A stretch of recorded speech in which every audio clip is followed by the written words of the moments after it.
Live from New Delhi, you're watching DD India Live, India's voice to the world. I'm Murmu coming up in the next 30 minutes. But let's take a look at the headlines at this hour. Indian economy records a six-quarter high growth of 8.2% in July-September 2025. Prime Minister Narendra Modi says the data reflects impact of pro-growth policies and reforms. Russian President Vladimir Putin to pay a state visit to India from December 4th to attend the 23rd India-Russia Annual Summit. President Donald Trump says United States will permanently pause migration from third world countries. Authorities in Hong Kong say apartment blaze largely extinguished after burning for over 40 hours. Death toll rises to 128.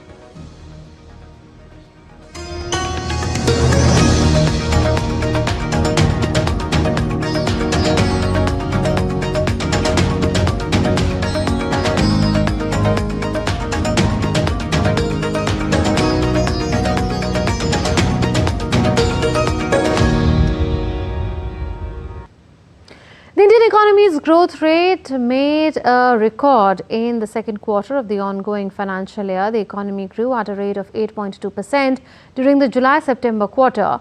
According to data released by the Ministry of Statistics and Program Implementation, the real GDP is estimated to grow by 8.2% in quarter two of financial year 2025-26. Nominal GDP witnesses a growth rate of 8.7% in quarter two of financial year 2025-26. Real GDP growth rate in quarter two of financial year 2025-26 crosses 8% due to secondary and tertiary sectors. Manufacturing and construction register above 7% growth rate for the second quarter. Financial, real estate and professional services grew at 10.2%, a sustained substantial growth rate at constant prices in quarter two. Agriculture and allied sector, electricity, gas, water supply and other utility services sector witnessed moderate real growth rate during the quarter two. Real private final consumption expenditure reported 7.9% growth rate in quarter two. Real GDP registered 8% growth rate in H1, that is April-September period of financial year 2025-26. Prime Minister Narendra Modi has lauded India's GDP growth on social media platform X. PM Modi said, and I quote, "The 8.2% GDP growth in quarter two of 2025-26 is very encouraging. It reflects the impact of our pro-growth policies and reforms. It also reflects the hard work and enterprise of our people. Our government will continue to advance reforms and strengthen ease of living for every citizen." Unquote. Russian President Vladimir Putin will pay a state visit to India at the invitation of Prime Minister Narendra Modi.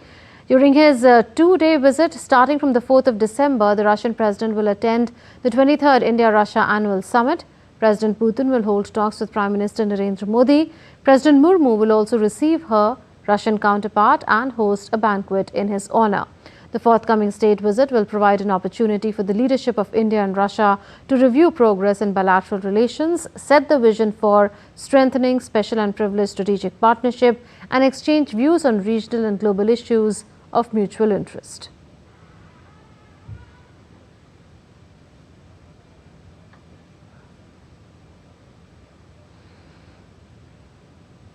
Prime Minister Narendra Modi visited the Sri Krishna Mutt in Udupi district of Karnataka to offer his prayers on Friday. PM Modi also participated in the Lakshkanta Gita Parayana program. He was felicitated by the head priest of the Mutt, Sugunendra Swami. PM Modi also recited the verses from the 15th chapter of Bhagavad Gita. On the occasion, PM Modi also addressed the event, starting his address in Kannada.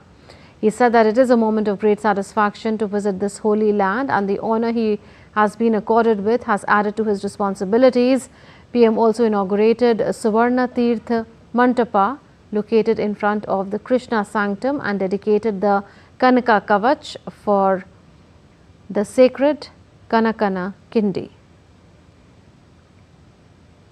A huge crowd gathered to greet the Prime Minister during his road show. People showered flowers on the Prime Minister, who returned their gesture by waving his hands.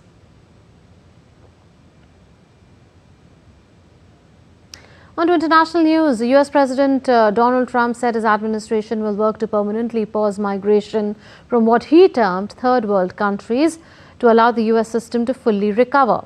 Trump also said on social media platform Truth Social that he will end all federal benefits and subsidies to non-citizens, adding that he will denaturalize migrants who undermine domestic tranquility and deport any foreign national who is a public charge, security risk or non-compatible with Western civilization.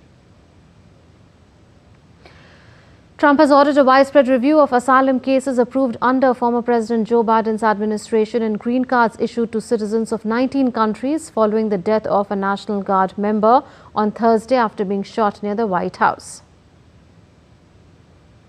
Trump had already called for the re-examination of all Afghan nationals who came to the US under his predecessor, saying that the US needed to take measures to ensure the removal of anyone who does not add benefit to our country.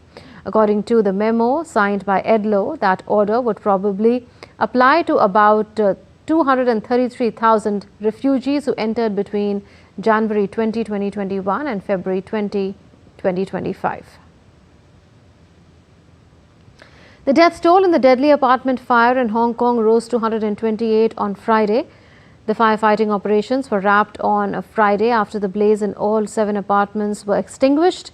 The government mobilized 1,000 policemen for rescue efforts. 12 firemen were also injured during rescue operations, including one reported in serious condition.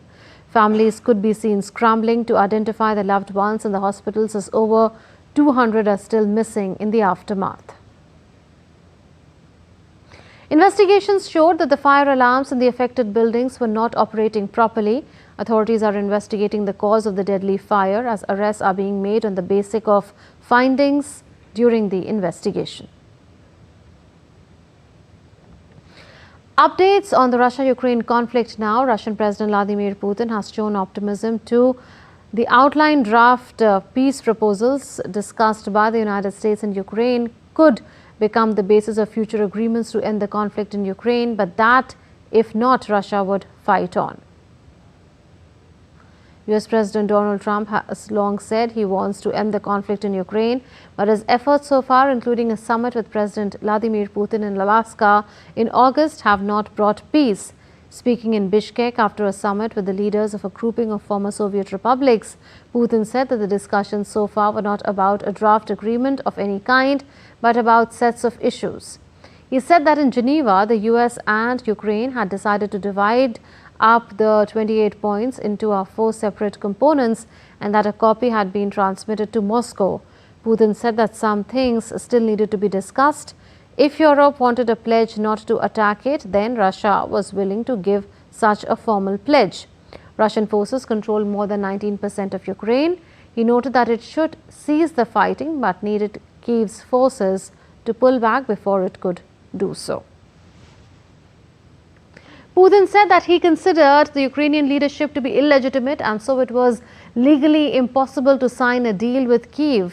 He said the Kyiv leadership lost legitimacy after refusing to hold elections when President Volodymyr Zelensky's elected term expired. Kyiv says it cannot hold elections while under martial law and defending its territory against Russia. Still to come on this edition of DD India Live. Defence Minister Rajnath Singh addresses Chanakya Defence Dialogue in New Delhi. In Sri Lanka, 56 killed and dozens missing as Cyclone Dwa triggers floods.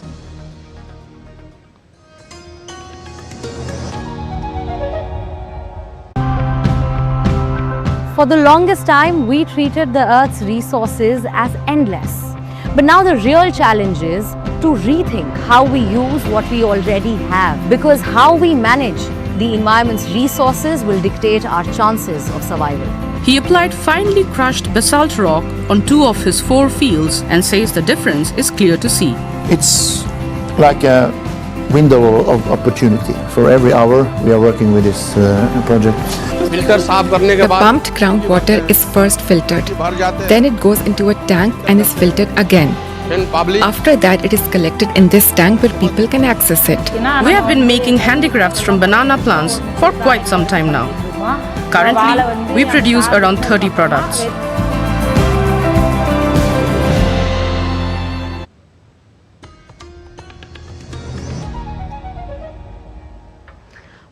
back. You're watching DD India Live. On the second day of the Chanakya Defence Dialogue in the national capital, Defence Minister Rajnath Singh addressed the event. In his address, the Defence Minister said that India's economic growth, technological capabilities and principled foreign policy have made it a voice of balance and responsibility in the changing global environment, with countries across the Indo-Pacific and the Global South viewing India as a reliable partner. In this changing global environment, India's place is also undergoing transformation. Our economic growth, ecological capabilities, and principled foreign policy have made us a voice of balance and responsibility. Today, India is not standing on the margins of the global discussions. In fact, we are shaping them. And we do so with a sense of responsibility, strategic autonomy, and a confidence rooted in our civilizational values. These days, countries across the Indo-Pacific and the Global South look to India as a reliable partner. Defence Minister Rajnath Singh launched India's first indigenous defence AI as a service platform, Akam AI, at Chanakya Defence Dialogue in Delhi on Friday.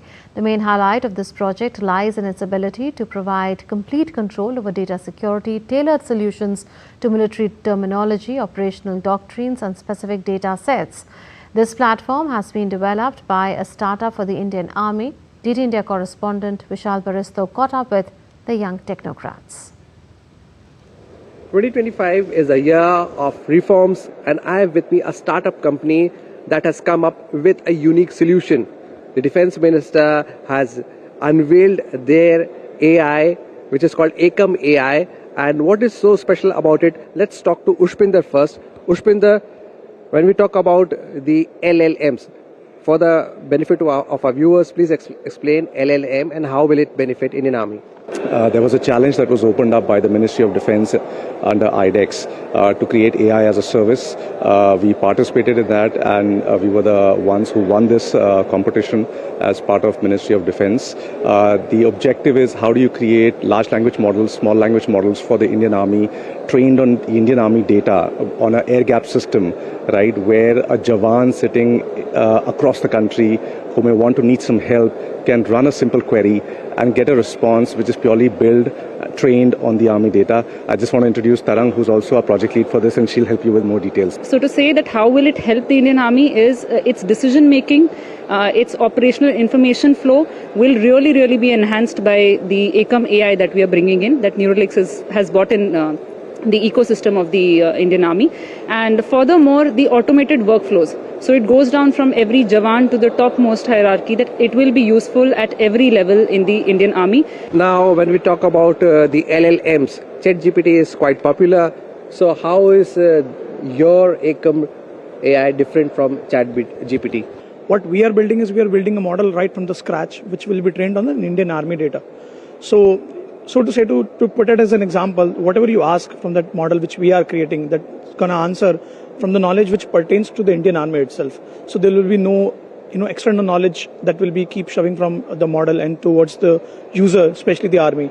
Take the security as a consideration. What we do is, the every data that we are using to train our model, that goes through a pipeline which is very secured. So we work on machines which are absolutely cut down from the internet.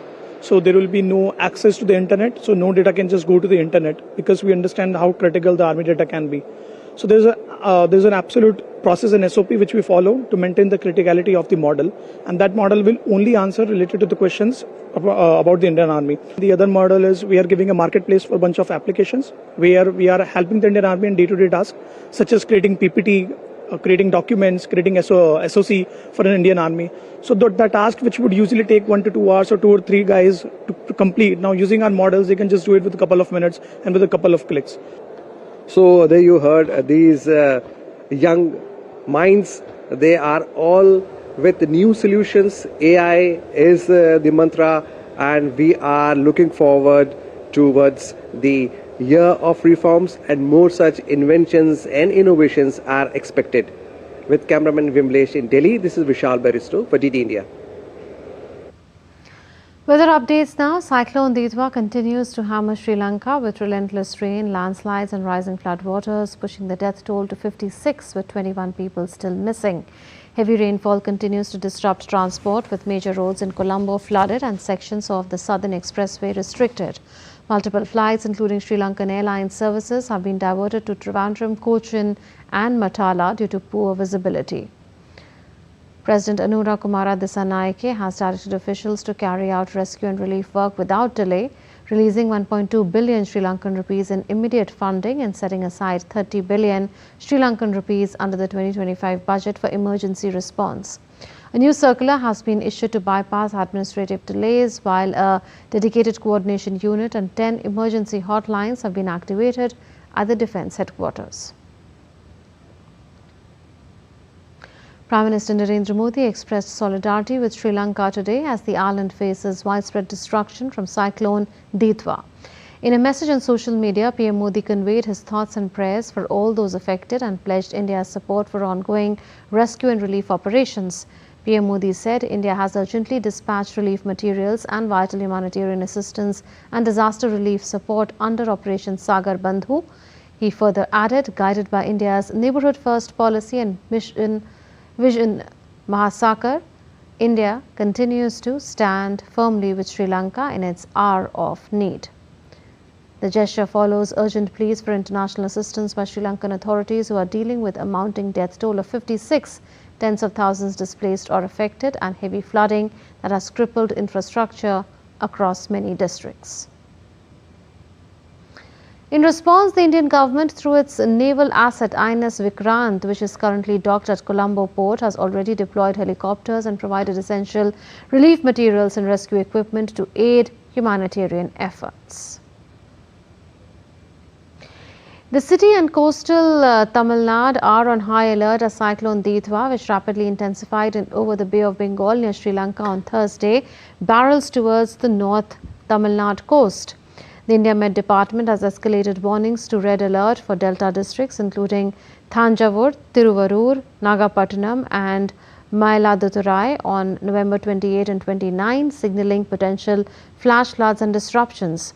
Chennai and neighbouring districts remain under an orange alert for heavy to very heavy rainfall. The cyclone, moving north-northwest at 13 km per hour, is projected to reach the Tamil Nadu, Puducherry, South Andhra Pradesh coast by November 30, marking the third post-monsoon storm this season after Cyclone Senyar. Tamil Nadu Chief Minister M.K. Stalin reviewed preparedness, directing departments to coordinate relief efforts. Fishermen have been barred from sea voyages until the 1st of December, while NDRF teams in Ranipet are equipped with rubber boats, sniffer dogs and cutting tools.